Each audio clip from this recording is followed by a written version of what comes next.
Good morning, Jason.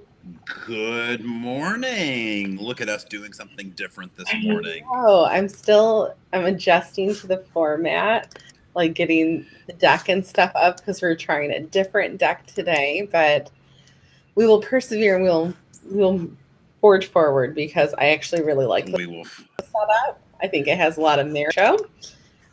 So fingers I do crossed. too. I do too. And I mean, look, it wasn't like we didn't give the former platform a try. Like we really tried. But when people can't watch us because they were struggling, it's like it's We had to not listen to not really people, worth it. give the You people have what to they want. listen to the people. Yes.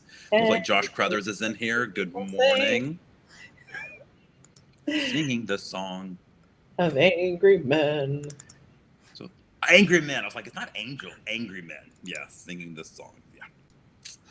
So that's weird. So it just says mine says Facebook user. Good morning. Do you see who it is? Let me look at the chat.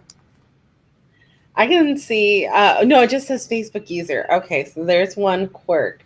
So if you are Yes. commenting on Facebook, and I think it's also because it's within a group, and we have privacy settings Oh, in the probably. group.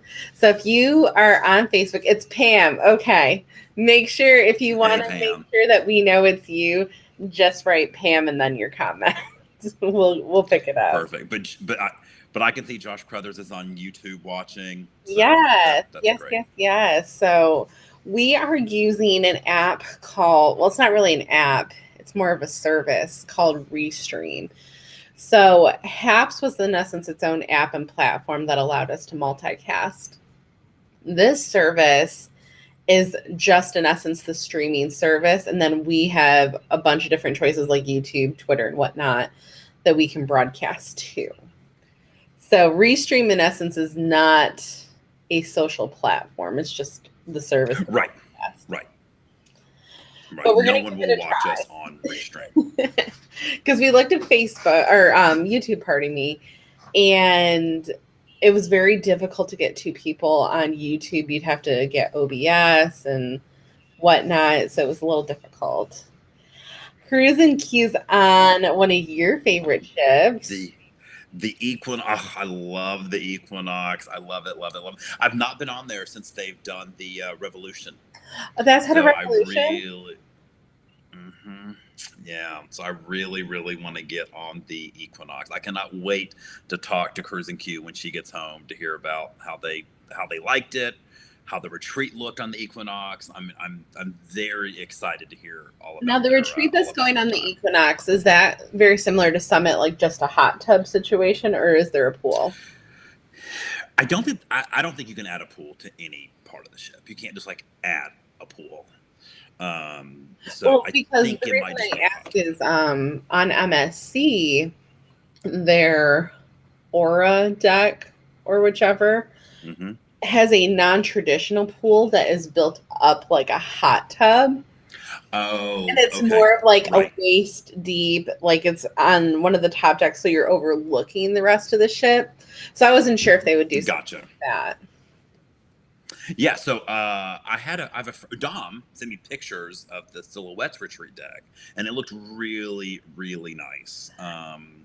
So I was really tempted to book the Silhouette for New Year's, but it was just hard I because could be, the days didn't quite line up the way that I needed because it's a longer sailing. I want to say it's 11 or 12 nights. right, and the Silhouette's been revolutionized as well. So I know. It was just it came back a little later than I needed it to. Like if it came back one day sooner, I would have right, been on it. right.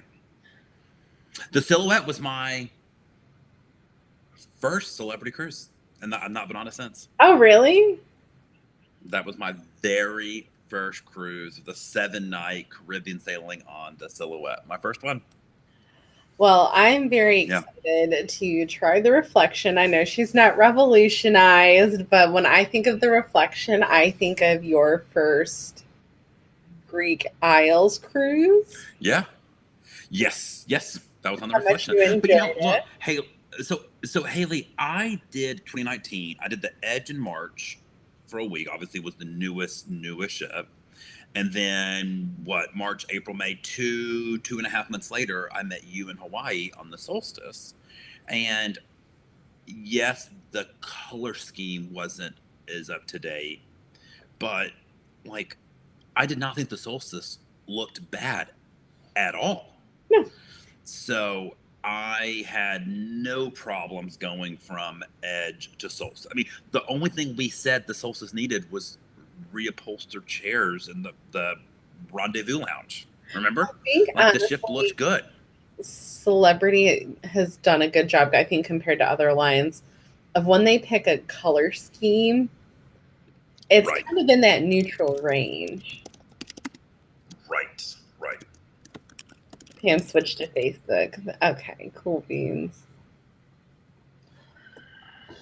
Well, Jason, it's the top of the hour, so we need to make sure we are on do not disturb on all our devices. Awesome. Well, guys, good morning. Thank you for watching on the multicast across many, many platforms. We are trying something new. Make sure to let us know how you like it in the comments. We may not respond to them, but just let us know if it's working well for you. You're watching this on Facebook, Twitch, YouTube, Twitter Live. So anywhere that you, well, not anywhere, we're not on Instagram. Instagram's its own beast. So anywhere but Instagram where you can watch live videos, we are there. We bring this travel show to you every Tuesday morning, 11 a.m. Eastern Time, 10 a.m. Central Time. We bring you all the latest news for everything in travel, cruising, land resorts, flight, rewards programs, hotels, everything. I am Jason Poole. I'm a travel advisor with Cruise Planners, which is an American Express travel representative. I am a cruising fanatic. I love being on the high seas. I also specialize in land resorts in the Caribbean, all-inclusives. And I just love planning European land trips as well. I know, Ms. Halee, you also love land trips in Europe. How are you this morning? Good. It's my current favorite. I love that. I love cruising. I'm definitely on a Europe kick these days. No joke there. Yeah, it's great. For those of you that are just watching, my name is Halee. I am a travel writer, and I also own a hotel sales support company. Been working in the travel industry for over 14 years now. So very happy to be here with Jason across the aisle. So bear with us. We are trying some new things. So Jason, let's get into our first topic. Perfect. All right. Well, Delta Airlines has recently changed the reward structure for its basic economy tickets. So for those that don't know, basic economy is one step lower than economy. Like oftentimes you don't get to pick your seats. You often have to pay for back. I mean, it's just the lowest of the fare class with Delta. They have recently changed it where you no longer earn Skymiles on basic economy fares, and you also do not earn MQMs. That's like the miles equivalent for the Delta medallion program. So if you are someone who has hit status with Delta booking basic economy, those days are no more. American doesn't allow its basic economy fares to get qualify for status. United does, but in a much more limited fashion. So personally, this doesn't affect me. I've never booked a basic economy fare. Have you, Halee? No, I personally have not. I've had work previously book me in a basic economy fare. Okay.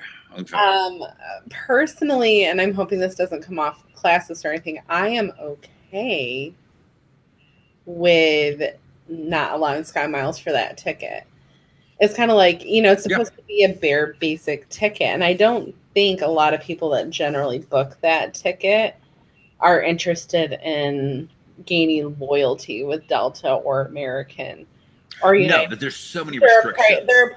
They're a price-driven buyer, which is not a bad thing.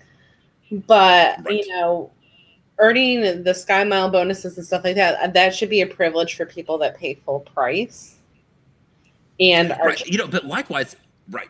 If I had to get a United or an American flight for whatever reason, and it was going to just be a one-off, I could see me being tempted to book their basic economy, right? It's like I'm not interested in gaining status with, American or United. And so I could see, I think that's okay. I think it's okay. However, one thing I will say in comparison, out of all the basic economy tickets for the ticket itself, I do think Delta has the best basic economy ticket option because you can bring a normal-ish size carry-on where United is a personal. Right. So, Right. food for thought to keep in mind that, and honestly, if you're not spending a lot of money and you're doing a basic economy ticket, you're not earning a lot of miles on that anyway. You're not going to be able to get a No. ticket if you're just buying one No. or two of those a year. So, I agree. all right, next topic. Let me All flip right. this over. It's a new way of doing things. So a little. Hey, we're learning here, so guys, thanks for bearing with us. So the State Department has urged Americans to reconsider travel to Mexico. Now, before you start freaking out over your resort in Cancun or your cruise to Cozumel, there are some qualifiers here, okay? The main concern are areas such as like Mexico City, where like kidnappings and violent crime has somewhat risen recently. Luckily, they're still not overly concerned with more of the popular cruising destinations like Cozumel or the popular resort destinations such as Playa or Cancun. And keep in So, mind that there are areas in the United States that have very high crime levels as well. yes, there are parts of this. There's parts of Nashville that I would not want to walk through in the middle of the night. So, look, with all things, just be aware of it. If you're going to a resort in Cancun or getting off a cruise in Cozumel, you are totally, totally fine. But if you're planning to do a land trip to Mexico City, you might just want to reconsider some of your options. Yeah, you might want to reconsider your options. Maybe cancel the Airbnb and do a hotel. Yeah, Something that yeah. has security. Maybe not be out late at night, right? Like once the sun goes down. Yeah. I'm so cognizant of this because one of the things that I hate are like tourism fear mongering. Like the cruise lines do this really well with first time travelers. Like, oh, you need to book an excursion through the cruise line because these other places won't get you back in time. There's crime ridden places. They do. Yes. No, I agree. Yes. So yeah, just wanted to keep you guys aware. So good news For Mr. for Jarvis. those who were doing for Mr. Jarvis, for those of you who are visiting Jarvis Island, St. Kitts and Nevis on a land trip, they are now lifting restrictions for quarantining 24 hours and lifting the COVID test requirement upon arrival for fully vaccinated travelers 12 and above. So now they're requiring 12 and above. Unvaccinated people 12 and above are still no longer allowed to visit St. Kitts and Nevis. So vaccinated people only still, but don't have to quarantine or do a test upon arrival. That's great news. I think it is too. It's nice to kind of, I think we'll Yeah. see a bit more of that after we kind of get out of this winter flu spike. Because just like the flu, because it's a similar illness with Omicron and whatnot, you're going to see that spike in the winter. It's gonna be definitely a seasonal thing. So I think we'll see a bit more of this heading into. Mm-hmm. I agree. Well, this is really, really exciting. This is a bucket Orient list item Express for me. is returning to Italy. And if you're like, what is that, right? It's a train. It's been gone for almost 50 years, right? And it's returning to Italy in 2023. Think like James Bond on the train in a tuxedo, Very bougie. drinking a martini, fighting a villain in the tuxedo, right? That's the Orient Express here, right? Like, And it's I not think cheap. No, But but it's returning to Italy. I think that would be so much fun to do it, spend some time on there, like, get the cabin. Oh my gosh, I just think that would be so much fun. like you can take it to, I believe you can take it to Paris, you can take it to Istanbul. Like it is very Mhm. bougie. Like I would kind of be dressing like Great Gatsby the whole Yeah, time. yeah, That is a yeah. bucket list trip for me. That might have to be a you and I trip. I don't think Jeff would be down for that. That might be. No, I would have to go get some tuxedos and try to pull off my James Bond Martini Omega. Yeah, oh my gosh, it would be so fun. I would be here for it. I'm here for it. I love it. I love it. So, Jason, we're going to talk about our question of the day. For those of you that are new, we usually go through the news articles first. Then we have a question of the day that we ask each other. Mm-hmm. Then we have a travel tip. And then there's a question that we normally get from our group, which is todayintravel.live. So, Jason, our question is, reflecting on the year and how things have changed. We know that we've changed. How has your travel style evolved over the years? That's a great question. I've actually been thinking about it a lot recently. I, like many travelers, kind of reevaluated priorities during the pandemic. I am much more likely to book the first class ticket, much more likely to book the suite, much more likely to stay a little longer in a place. I'm also really wanting to do more things that I haven't done before. I just got off the Edge last week, had a great time on the Celebrity Edge. I only got off the ship once for like 3 hours in Cozumel. Went to our favorite places to go eat lunch, right? I love the Centro in Cozumel. It's really bad.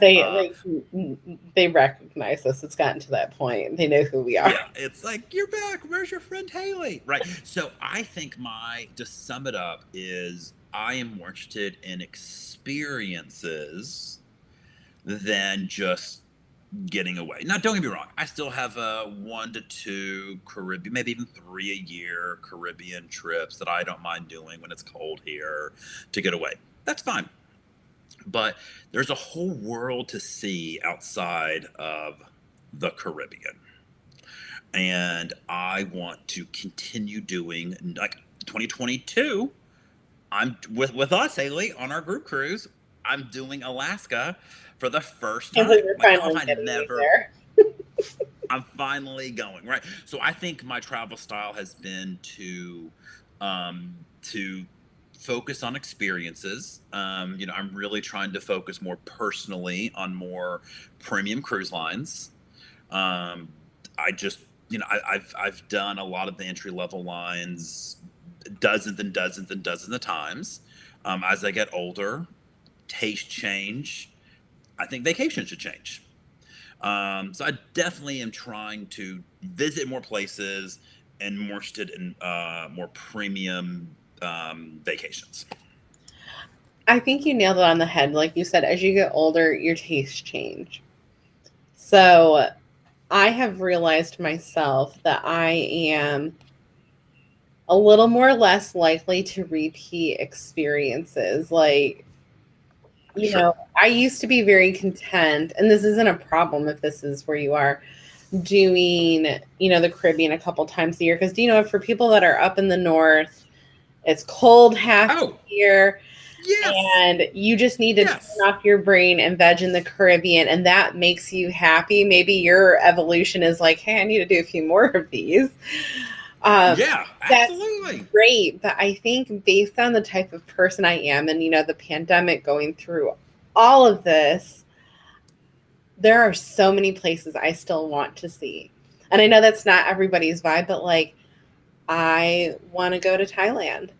I would love to do a river cruise on the Nile. I'd like to go to Japan. I'd like to go do an African safari. Like there's still there's a lot to see in this that I want to do outside of my cruising is actually cut back a bit more because I am obsessed obsessed with spending 1 to 2 weeks in Europe at a time. Yep. Like I've contemplated, spending a month in Europe over the summer. Like that's how much I thoroughly enjoy Yep. it. As soon as I am dog free, I am definitely going to spend even more time land trips in Europe. I just love it that much. Like for me, it's like an atmosphere thing. It's not always like, running up to see the Vatican Museum. It's getting gelato and walking through Piazza Navona at nighttime with the lights and the fountains is just. I agree. It's everything. So I think, maybe I'm not traveling as much as I did when I cruised the Caribbean a bit more. I'm okay with traveling a pinch less for newer experiences and maybe more refined experiences. Right. I mean, think about like this year, I went to a lot of new places this year and it was great. I loved it. Like I did a lot of new things this year. And I just love it, right? Like, so I just want to keep that trend. I love Pam's comment. I think, Pam, that is something that Jason and I have talked about to do a group cruise for that. That is actually just got a for 2023. Here's the thing: those ships are so small. The rooms sell up. Like a lot of 2023 stuff's already like filling. Like they're just not very big. Oh yeah. So they sell so fast. Like yes. So, but I like that idea, Pam. I do. So good question. We've had that discussion quite a few times. All right. Next is going to be our travel tip of the day: travel cell phone settings. Now, you mentioned this to me that we needed to make this a tip because you answered this question a lot on your cruise last week for people. Oh my gosh, I saw people on the last cruise I did just had their phones connected to the ship's cell network. And I was just like, oh my God. Like, unless you have some sort of plan with the carrier where their cell network of the ship is included, you are paying an exorbitant amount in fees to roam. Especially if we're on a cruise ship where Wi-Fi is included for everybody, you can get on the ship's Wi-Fi. So when I'm on a cruise, my phone is always in airplane mode plus Wi-Fi. Wi-Fi turned on, right? It's like being on a plane, right? Airplane mode, turn on Wi-Fi, right? And if you turn on Wi-Fi calling before you disconnect from the cell network, you have to turn on Wi-Fi calling while your phone is connected to the cell network. You can make regular phone calls on the ship Wi-Fi through Wi-Fi calling. That's how you and I have both on a ship. Yeah. So it is very imperative to make sure you do not connect to the cellular network on a cruise. Now, if you're traveling by land internationally, AT&T and Verizon both have an international travel pass. It's like $10 a day, I think, with AT&T, maybe $15 with Verizon. It's $10 to $15 a day. And it allows you to roam internationally without having to worry about paying exorbitant data fees. And it's just it's a service you add to your account. You only are charged for it when you use it. It costs nothing for you to add it to your account. So add it to your account. So when you're in St. Martin, when you're in Paris, when you're in Australia, your phone connects to their cell network, you're roaming, but it's just a daily fee from AT&T or Verizon. Absolutely. And keep in mind, too, if you're in some areas, like we've been in some areas of the Caribbean where cell service is not great, you can actually go into your cellular on your phone and you can drop it down because sometimes it's your phone searching for like the 5G or the LTE. And you can search for a different network, drop your phone down to a 3G so you at least can call. If you right. And there's lots of other tricks. Like you can put your cell network on like low data mode. Like there's lots of things you can do. But yes, the main thing on a cruise, put it in airplane mode plus Wi-Fi. Turn off the cellular antenna. And your battery lasts forever without your phone connected to a cellular network. It's really funny how long it lasts. Lasts forever. Yeah. It's wild. All right. So the next topic is how can you stream your travel with us? So we've had this question come up a lot, especially with the HAP situation. We are going to roll out a guideline list if you are going to stream in the group, but you are all more than welcome to broadcast within the group. That is enabled. The group guideline is just going to be, it's very basic, just, be kind, courteous, Right. Don't be making fun of other people when you're broadcasting. Like maybe you don't like what somebody's wearing. Like that's not cool. We'll delete the broadcast. Just as long as it's kind and courteous, you guys can broadcast in that group, or you can broadcast on whichever platform. I know there's some people talking about Prism. There are some talking about Twitter, some talking about YouTube. As long as you use the hashtag in your broadcast, we will be able to find you. And when I put up that weekly Who's Cruising or the monthly Who's Traveling post, comment with your username, just kind of like we have down here. Comment with your username and which platform you intend on using so that people can follow you on that respected platform. I think that's just going to be the easiest way. There's no Periscope anymore. I miss Periscope. I do. It was a nice place to just get it all. But this is the workaround.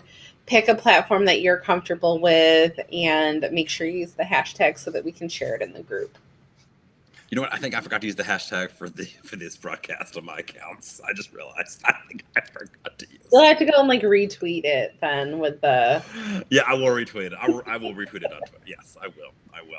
So, Halee, I like this platform you found this program to allow us to broadcast on multiple sites and platforms and social networks. So thank you for finding this. I hope you guys enjoy it. Do you know what I just found that this has actually, and I want to show it? So it looks like you can show the comments.